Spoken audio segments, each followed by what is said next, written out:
അസ്സലാമലൈക്കും. അപ്പോൾ രാവിലെ തന്നെ ട്രെയിനും എടുത്ത് എയർപോർട്ടിലേക്ക് പോയി. ഒരുത്തൻ ഊട്ടി കാണാൻ വേണ്ടി വന്ന പോലെ മലേഷ്യയിലേക്ക് വന്നിട്ടുണ്ട്. അപ്പോൾ കുറച്ച് ദിവസം ഇവനെ മലേഷ്യ കറക്കി കാണിക്കണം. അങ്ങനെ നെറ്റ് ഇല്ലാത്തതുകൊണ്ട് പ്ലെയിൻ നോക്കിയിരിക്കുന്ന റഷാദ്. അപ്പോൾ നമ്മൾ കുആലാലംപൂർ എത്തി. First stop twin towers. അപ്പം ട്വിൻ ടവർ കണ്ട് മിസ്റ്റർ റഷാദ് പറഞ്ഞത് കിട്ടും. ഓൻ്റെ ഒരു ഹുങ്കെ. അങ്ങനെ ഫാദിലിനെ ട്വിൻ ടവേഴ്സ് കാണിച്ച് അതേപോലെ തന്നെ കാണിക്കാൻ പോവുകയാണ്. ഓനക്ക് വ്ലോഗ് കണ്ടുകൊണ്ട് അറിയാം ഇതിൻ്റെ ബാക്കിൽ F1 കാർ ഉണ്ടെന്നല്ലോ.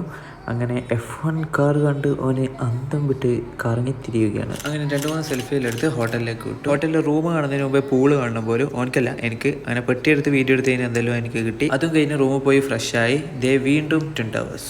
പിന്നെ ഇവൻ ദുബൈക്കാരനായതുകൊണ്ട് ഫുൾ ടൈം അങ്ങനെ എൻ്റെ കുൽത്തുവലും കഴിഞ്ഞ് ബുക്കിത് ബിങ്താങ് എത്തി. ഇവനെ തിരിച്ചുവാടാ തിരിച്ചുവാടാ ചങ്ങായി തിരിച്ചുവാ.